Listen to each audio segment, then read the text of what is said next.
Baik, Assalamualaikum warahmatullahi wabarakatuh. Perkenalkan, nama saya Dalmawani dengan NIM 210-22264. Baik, pada kesempatan kali ini saya akan memaparkan tugas Digital Governance yang berjudul Digital Governance dan Inovasi Pelayanan Publik. Definisi Digital Governance dan Inovasi Pelayanan Publik. Digital Governance atau tata kelola digital mengacu pada penggunaan teknologi digital oleh pemerintah untuk mengelola proses, informasi, dan layanan publik secara efisien dan transparan.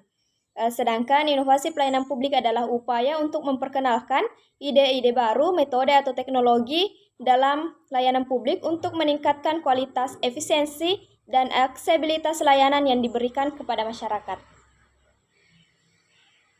Selanjutnya, manfaat digital governance dan inovasi pelayanan publik. Adapun manfaat bagi pemerintah, yang pertama, meningkatkan kualitas pelayanan publik. Yang kedua, meningkatkan efisiensi dan efektivitas. Yang ketiga, meningkatkan akuntabilitas dan transparansi. Manfaat bagi masyarakat, yang pertama, meningkatkan akses pelayanan publik. Yang kedua, meningkatkan partisipasi masyarakat. Dan yang ketiga, meningkatkan kepuasan masyarakat. Penerapan digital governance dan inovasi pelayanan publik. Pemerintah Indonesia telah berusaha untuk meningkatkan kualitas pelayanan publik melalui penerapan digital governance dan inovasi pelayanan publik. Di era digital ini, penerapan digital governance dan inovasi pelayanan publik menjadi semakin penting karena dapat meningkatkan efisiensi dan efektivitas pemerintahan, meningkatkan kualitas pelayanan publik, meningkatkan partisipasi masyarakat, serta mendorong inovasi dan kreativitas. Selanjutnya, contoh penerapan digital governance dan inovasi pelayanan publik. Yang pertama, Gerbang Satu Bangsa atau GSA. GSA adalah platform online yang menyediakan berbagai layanan publik seperti KTP online, izin usaha, dan pembayaran pajak. Yang kedua, ada namanya SIcepat. SIcepat adalah layanan pengirim dokumen elektronik yang aman dan terpercaya. Yang ketiga, Halo Polis. Halo Polis adalah aplikasi untuk melapor polisi secara online. Dan yang keempat, Pasar Rakyat Online. Pasar Rakyat Online adalah platform online untuk membantu para pelaku usaha kecil dan menengah atau UKM memasarkan produk mereka secara online.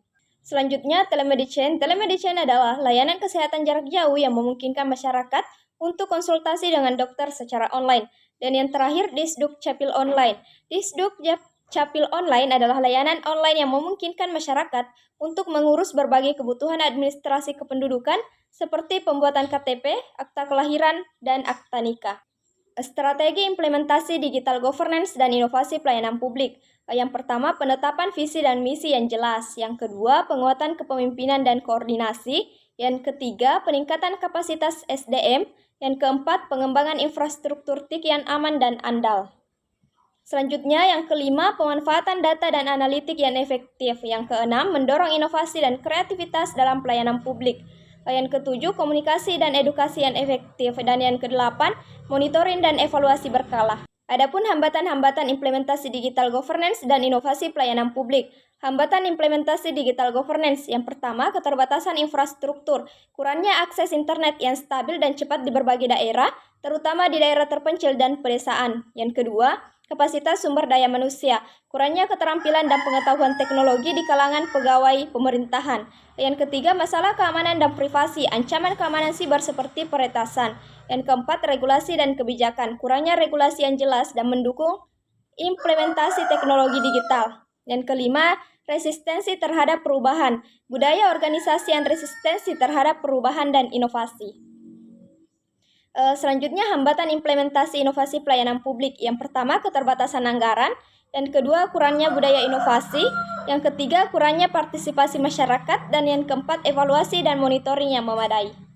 Upaya mengatasi hambatan implementasi digital governance dan inovasi pelayanan publik. Yang pertama, meningkatkan infrastruktur TIK, membangun infrastruktur internet yang merata di seluruh wilayah Indonesia, serta meningkatkan kualitas dan kapasitas infrastruktur TIK untuk mendukung sistem digital governance. Yang kedua, mengembangkan SDM, melakukan pelatihan dan capacity building untuk meningkatkan keahlian aparatur pemerintah dalam menggunakan teknologi digital. Yang ketiga, menyesuaikan regulasi, menyusun regulasi yang adaptif dan mendukung implementasi digital governance serta inovasi pelayanan publik dan meningkatkan koordinasi antar instansi pemerintah dalam implementasi digital governance.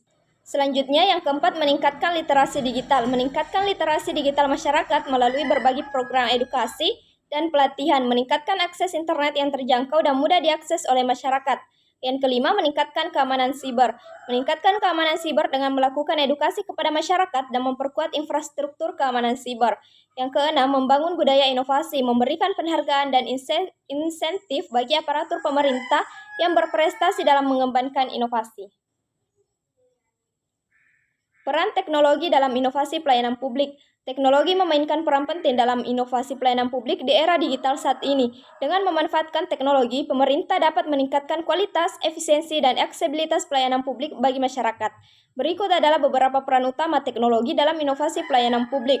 Yang pertama, meningkatkan efisiensi dan efektivitas. Yang kedua, meningkatkan transparansi dan akuntabilitas.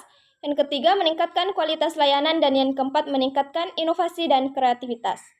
Adapun kesimpulan dari materi ini yaitu digital governance dan inovasi pelayanan publik merupakan elemen kunci dalam upaya modernisasi pemerintahan.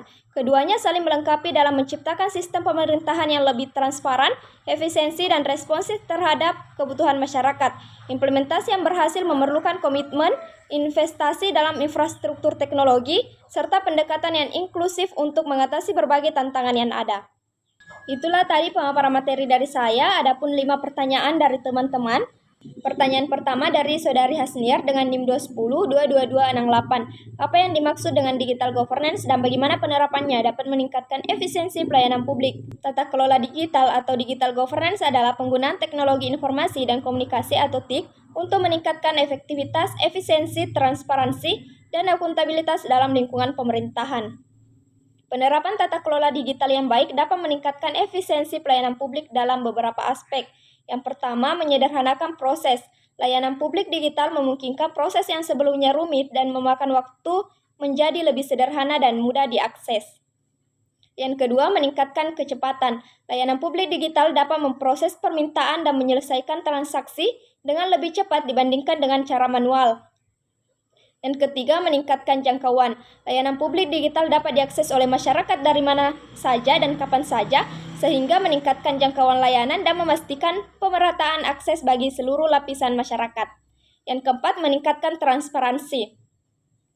Layanan publik digital dapat meningkatkan transparansi dengan menyediakan informasi yang mudah diakses tentang prosedur, proses, dan biaya layanan.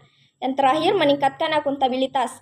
Layanan publik digital dapat meningkatkan akuntabilitas dengan menyediakan data dan bukti yang jelas tentang kinerja layanan. Pertanyaan kedua dari Saudari Asrawati dengan NIM 210-22248. Bagaimana keamanan siber dipastikan dalam sistem digital governance untuk melindungi data publik? Memastikan keamanan siber dalam sistem digital governance untuk melindungi data publik adalah hal yang sangat penting. Berikut beberapa langkah yang dapat dilakukan. Yang pertama, implementasi kebijakan dan standar keamanan siber yang kuat. Buatlah kebijakan dan standar keamanan siber yang komprehensif dan sesuai dengan standar internasional.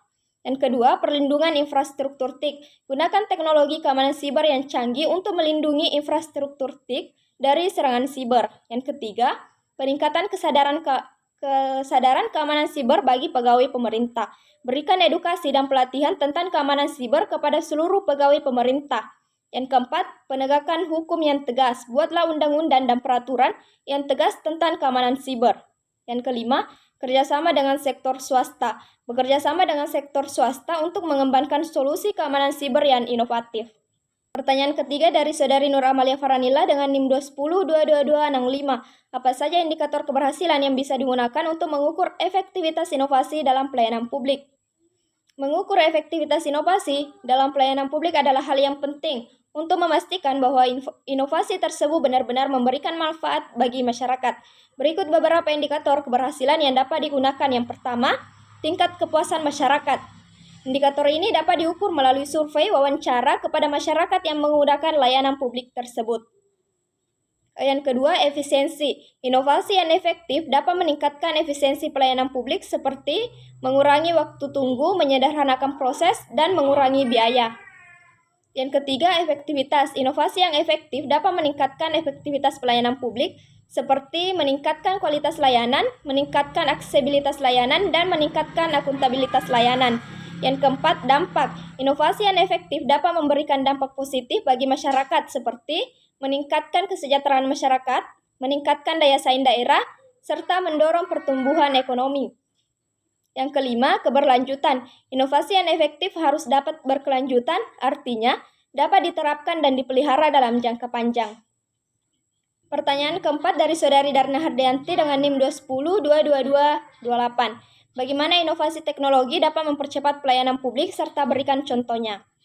Inovasi teknologi membawa dampak signifikan pada berbagai sektor, termasuk pelayanan publik. Penerapan teknologi mutakhir memungkinkan pemerintah untuk meningkatkan efisiensi, efektivitas, dan kualitas layanan publik secara signifikan. Beberapa contoh penerapan inovasi teknologi yang mempercepat pelayanan publik. Yang pertama, pelayanan administrasi kependudukan. Pengurusan dokumen seperti KTP, akta lahir, dan surat nikah dapat dilakukan secara online melalui platform seperti Dukcapil Online, sehingga masyarakat tidak perlu lagi antri di kantor Disdukcapil. Yang kedua, pelayanan perizinan usaha. Pengurusan izin usaha dapat dilakukan secara online melalui platform seperti Online Single Submission atau disingkat dengan OSS, sehingga mempermudah proses perizinan usaha dan menarik investasi. Yang terakhir, pembayaran pajak. Pembayaran pajak dapat dilakukan secara online melalui berbagai platform seperti e-billing dan m-banking, sehingga memudahkan masyarakat dan meningkatkan kepatuhan pajak. Pertanyaan terakhir dari Saudari Nur Saida dengan NIM 210-222-41. Apa dampak dari digitalisasi pelayanan publik terhadap kualitas layanan yang diberikan kepada masyarakat? Digitalisasi pelayanan publik membawa banyak dampak positif bagi kualitas yang diberikan kepada masyarakat. Adapun dampak positifnya, yang pertama, meningkatkan efisiensi, mengurangi waktu tunggu dan antrian, mempercepat proses pelayanan, menghemat biaya operasional, dan mempermudah akses informasi dan layanan. Yang kedua, meningkatkan efektivitas, meningkatkan kualitas layanan, memperluas jangkauan layanan, meningkatkan kepuasan masyarakat, dan meningkatkan akuntabilitas dan transparansi. Dan ketiga, meningkatkan inovasi, mendorong pengembangan layanan publik yang baru dan inovatif. Adapun dampak negatifnya, yang pertama, kesenjangan digital. Tidak semua masyarakat memiliki akses ke teknologi dan internet. Masyarakat yang tidak memiliki akses atau kemampuan digital mungkin tertinggal. Yang kedua, keamanan data. Risiko kebocoran data dan pentingnya menjaga privasi dan keamanan data pribadi. Dan terakhir, ketidakpercayaan masyarakat, kekhawatiran tentang penyalahgunaan data dan privasi.